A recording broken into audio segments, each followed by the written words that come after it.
8. അപ്പൊ നമുക്ക് എക്സാമിന് ഇമ്പോർട്ടന്റ് ആയിട്ടുള്ള ഒരു ക്വസ്റ്റ്യൻ ആണല്ലോ പ്രൊഫൈൽ എന്നുള്ളത്. ഓക്കെ, ഈ ഒരു പ്രൊഫൈൽ വളരെ ഇമ്പോർട്ടന്റ് ആണ്. കാരണം ഫസ്റ്റ് ടേം 2019-ലും 2018-ലും ചോദിച്ചിട്ടുണ്ട് ആൻഡ് 2018 പബ്ലിക് എക്സാമിനും ചോദിച്ചിട്ടുള്ള ഒരു ക്വസ്റ്റ്യൻ ആണ്. അതും 5 മാർക്സിന്. 5 മാർക്സിന് ഇത്രയും എളുപ്പമുള്ള ഒരു ക്വസ്റ്റ്യൻ ഇനി വേറെ ഉണ്ടാവില്ല. അതെന്ത് ചെയ്യുക, ഇത് സിമ്പിൾ ആയിട്ട് അറ്റൻഡ് ചെയ്യുക കേട്ടോ. പ്രൊഫൈൽ അറ്റൻഡ് ചെയ്യാതിരിക്കരുത്. സിമ്പിൾ കുറച്ച് വേർഡ്സ് പഠിച്ചു വെച്ചാൽ ഇതൊക്കെ ജോയിൻ ചെയ്ത് ഇതിലുള്ള കാര്യങ്ങളൊക്കെ ജോയിൻ ചെയ്ത് നിങ്ങൾക്ക് എന്ത് ചെയ്യാൻ വേണ്ടി പറ്റും, നിങ്ങൾക്ക് പ്രൊഫൈലിന് ഫുൾ മാർക്ക് 5 മാർക്കും കംപ്ലീറ്റ് വാങ്ങാൻ വേണ്ടി പറ്റും. അതിനുള്ള ടിപ്സ് ആയിട്ടാണ് ഇന്ന് മിസ് വന്നിട്ടുള്ളത്. അപ്പോൾ ഒരു പ്രൊഫൈൽ എഴുതുമ്പോൾ എന്തൊക്കെ കാര്യങ്ങളാണ് വേണ്ടത്, എന്തൊക്കെയായിരിക്കും വേണ്ടത്? ഓക്കെ, ഹെഡിങ് വേണം അല്ലെ, ഒരു ഹെഡിങ് വേണം, പ്രോപ്പർ ആയിട്ടുള്ള ഒരു ടൈറ്റിൽ വേണം. ആൻഡ് ആ ഹെഡിങ് എന്തായിരിക്കണം, നമ്മുടെ റൈറ്ററിന്റെ പേര് എഴുതിയാൽ മതി, നെയിം ഓഫ് ദ പേഴ്സൺ.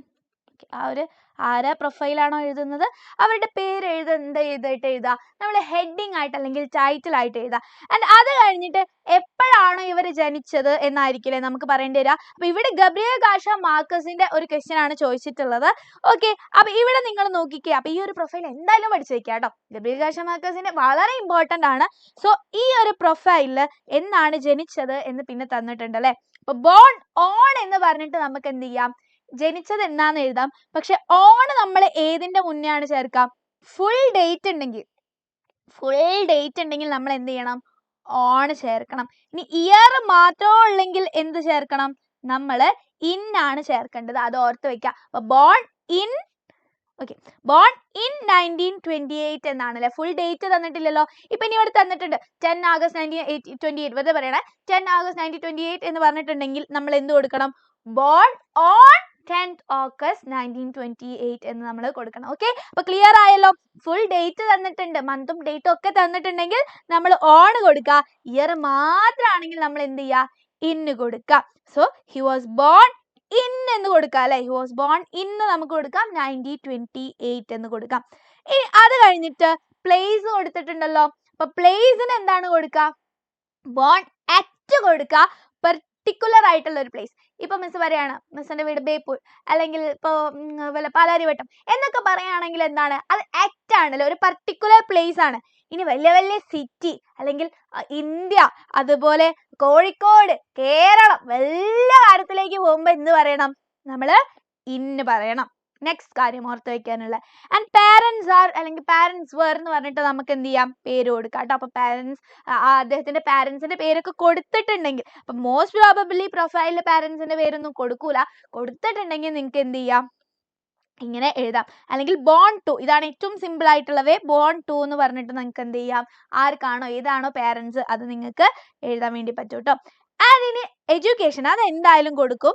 അപ്പൊ ഇവിടെ നമ്മുടെ റൈറ്റർ കൊടുത്തിട്ടില്ല. എഡ്യൂക്കേഷൻ കൊടുത്തിട്ടുണ്ടെങ്കിൽ, വേറൊരു റൈറ്റർ നമ്മൾ എഡ്യൂക്കേഷൻ കൊടുത്തിട്ടുണ്ടെങ്കിൽ നമ്മൾ എന്ത് എഴുതണം, എഡ്യൂക്കേറ്റഡ് അറ്റ് അല്ലെങ്കിൽ എഡ്യൂക്കേറ്റഡ് എന്ന് പറഞ്ഞിട്ട് എന്ത് ചെയ്യാം, നിങ്ങൾക്ക് ആ ഒരു ഏതാണോ കോളേജ് അല്ലെങ്കിൽ ഏതാണോ സ്കൂൾ നിങ്ങൾക്ക് എഴുതാം. അല്ലെങ്കിൽ ഗ്രാജുവേറ്റഡ് ഫ്രം, ഇനി ഡിഗ്രി ഒക്കെ പഠിച്ച കോളേജ് ആണ് പറയുന്നെങ്കിൽ നിങ്ങൾക്ക് എന്ത് ചെയ്യാം, ആ ഗ്രാജുവേറ്റഡ് ഫ്രം എന്ന് എഴുതാം കേട്ടോ.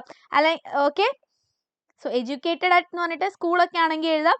ഗ്രാജുവേറ്റഡ് ഫ്രം എന്ന് പറഞ്ഞിട്ട് കോളേജ് ഏതാണോ അവിടുന്ന് ഗ്രാജുവേറ്റ് ചെയ്തു. And he was graduated from ഇവിടെ ഓക്സ്ഫോർഡ് യൂണിവേഴ്സിറ്റി. അങ്ങനെയൊക്കെ എന്ത് ചെയ്യാം, നിങ്ങൾക്ക് എഴുതാൻ വേണ്ടിയിട്ട് പറ്റും. ഇനി അടുത്തതാണ് ഹിസ് ഫേമസ് വർക്ക്സ് ഇൻക്ലൂഡ്.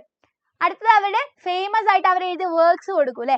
അപ്പൊ അതിന്റെ മുന്നേ നിങ്ങൾക്ക് എന്ത് യൂസ് ചെയ്യാം, ഫേമസ് വർക്ക്സ് ഇൻക്ലൂഡ്. അവരുടെ ഫേമസ് വർക്ക്സ് ഇൻക്ലൂഡ് എന്ന് പറഞ്ഞിട്ട് ഏതൊക്കെ വർക്ക്സ് ആണോ അത് കോമ ഇട്ടിട്ട് കൊടുത്താൽ മതി. അല്ലെങ്കിൽ നോട്ടബിൾ വർക്ക്സ് ഇൻക്ലൂഡ് എന്ന് പറയാം. അല്ലെങ്കിൽ ഹിസ് വർക്ക്സ് ഇൻക്ലൂഡ് സിമ്പിൾ ആയിട്ട് പറഞ്ഞാലും മതി, ബാക്കിയുള്ള ഒരു വ്യത്യാസം ഉണ്ടാവില്ല. കുറച്ചും കൂടി നന്നായിട്ടൊക്കെ എഴുതിയാൽ അവസ്ഥ ഒന്ന് ഇംപ്രസ് ആവും, ഇവ അടിപൊളിയാണ് അല്ലെങ്കിൽ ഇവൾ അടിപൊളിയാണ് എന്ന് വിചാരിക്കും. ഓക്കെ, ഇനി അവാർഡ് കൊടുക്കൂലെ, ഇവർക്ക് ഏതെങ്കിലും ഒരു അവാർഡ് കിട്ടിയിട്ടുണ്ടാവും. ആ അവാർഡ് എങ്ങനെയാ നമ്മൾ പറയാ, he was honored with അല്ലെങ്കിൽ honored with എന്ന് പറയാം. his awards are അല്ലെങ്കിൽ his awards were എന്നൊന്നും പറഞ്ഞിട്ട് നമ്മൾ പറയില്ല. ഇത് ഒന്ന് ശ്രദ്ധിക്കുക. അവാർഡ്സ് കിട്ടിയിട്ടുണ്ടെങ്കിൽ he was awarded with, he was honored with അല്ലെങ്കിൽ received honorable awards such as എന്ന് പറഞ്ഞിട്ട് നമുക്ക് അവാർഡിന്റെ പേര് എഴുതാം. ഇതിലേത് വേണമെങ്കിൽ എഴുതിക്കോ, നിങ്ങൾക്ക് ഇഷ്ടമുള്ള നിങ്ങൾ എഴുതിക്കോ. എന്നിട്ട് ആ അവാർഡിന്റെ പേര് അങ്ങോട്ട് എഴുതാം. ആൻഡ് അടുത്തത് മരിച്ചു കഴിഞ്ഞാൽ നമ്മൾ ഡൈഡ് ഓൺ അല്ലെങ്കിൽ ഡൈഡ് ഇൻ എന്നൊന്നും പറയില്ല. എന്താണ് ഇവിടെ പറയേണ്ടത്, passed away. ഈ passed away ഓർത്ത് വെക്കുക. ഇന്ന് നമ്മൾ എവിടെയാണ് യൂസ് ചെയ്യുക, ഇയർ മാത്രമാണ് തന്നിട്ടുണ്ടെങ്കിൽ ഇൻ യൂസ് ചെയ്യുക, അല്ലെങ്കിൽ എല്ലാ ഫുൾ ഡേറ്റ് തന്നിട്ടുണ്ടെങ്കിൽ നമുക്ക് എന്ത് ചെയ്യാം, ഓൺ യൂസ് ചെയ്യാൻ വേണ്ടി പറ്റും. അപ്പോൾ ഇവിടെ നോക്കിക്കേ, പാസ് ദ വേ ഇയർ മാത്രമേ തന്നിട്ടുള്ളൂ, 2014 മാത്രമേ തന്നിട്ടുള്ളൂ.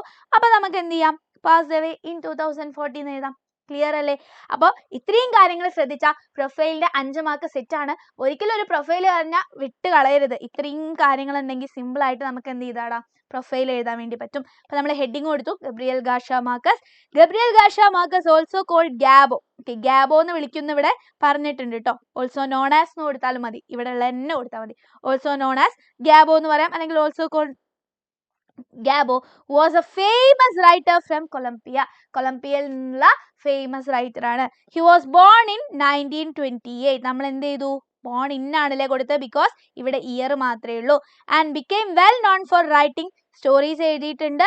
അപ്പോൾ വെൽ നോൺ ഫോർ റൈറ്റിംഗ്, അപ്പോൾ പുതിയത് പഠിച്ചില്ലേ, എന്തൊക്കെ കാര്യങ്ങളിലാണ് അദ്ദേഹം ഫേമസ് ആയിട്ടുള്ളത്, അല്ലെങ്കിൽ ഹി ഈസ് ഫേമസ് ആസ് എന്ന് പറഞ്ഞിട്ട് കൊടുത്താലും മതി. Famous as writer, short story writer എന്നൊക്കെ പറഞ്ഞിട്ട് കൊടുത്താലും മതി കേട്ടോ.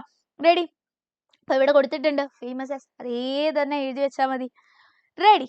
And writing stories, books and newspapers, articles. And in 1982 he won a big award called, അല്ലെങ്കിൽ ഫേമസ് അവാർഡ് കൊടുക്കാം, ബിഗ് ഒന്നും വേണ്ട, നമുക്ക് എന്ത് ചെയ്യാം, ഫേമസ് അവാർഡ് കൊടുക്കാം.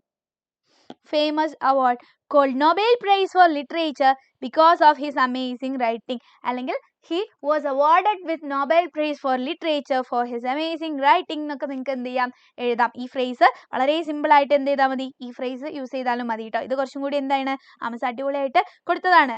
ഹി വൺ അവാർഡ് എന്ന് കൊടുക്കാം, ഏത് വേണമെങ്കിലും, ഏത് ഫ്രേസ് വേണമെങ്കിലും ആ ഒരു ആപ്റ്റ് ആയിട്ട് നിങ്ങൾക്ക് യൂസ് ചെയ്യാൻ വേണ്ടി പറ്റും കേട്ടോ. ഇതൊക്കെയാണെങ്കിൽ സെറ്റാ. Received honourable award such as എന്നൊക്കെ പറഞ്ഞാൽ ടീച്ചർ വിചാരിക്കും കുട്ടി വേറെ ലെവലാണ്, എന്തായാലും A+ കുറഞ്ഞൊരു മാർക്ക് ഇടൂല. ഓക്കെ.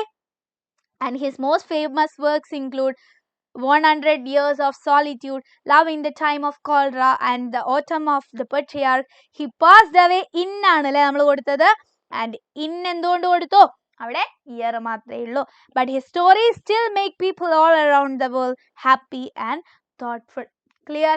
അപ്പോൾ അവരുടെ സ്റ്റോറി ഇപ്പോഴും എന്താണ്, ആൾക്കാരെ ഹാപ്പി ആക്കുന്നു, തോട്ട്ഫുൾ ആക്കുന്നു. പല റൈറ്റേഴ്സിനെയും കൊടുത്താൽ ഇത് ഇവിടുന്ന് മോഷ്ടിച്ച് അങ്ങോട്ട് എഴുതിയാൽ മതി. ഓക്കെ. റെഡി? അപ്പോൾ ഇത്രയും കാര്യങ്ങളാണ് ഒരു പ്രൊഫൈൽ ഉണ്ടാക്കുമ്പോൾ ശ്രദ്ധിക്കേണ്ടത്. വളരെ സിമ്പിൾ അല്ലേ? 5 മാർക്ക് സിമ്പിൾ ആയിട്ട് നമുക്ക് വാങ്ങിക്കൂടെ? അപ്പോൾ ഇത്രയും കാര്യങ്ങൾ ആലോചിച്ച് വെക്കുക. എന്തായാലും പ്രൊഫൈൽ വന്നാൽ അറ്റൻഡ് ചെയ്യുക. ആൻഡ് ഈ ഒരു ക്ലാസ് ക്ലിയർ ആയിട്ടുണ്ടെങ്കിൽ നിങ്ങൾ എല്ലാവരും ഒന്ന് വീഡിയോയിൽ ലൈക്ക് ചെയ്യുക. Okay, ready? അപ്പോൾ അടിപൊളിയായിട്ട് നമുക്ക് എക്സാം എഴുതാം. ഇനിയും കാണാം. ബൈ.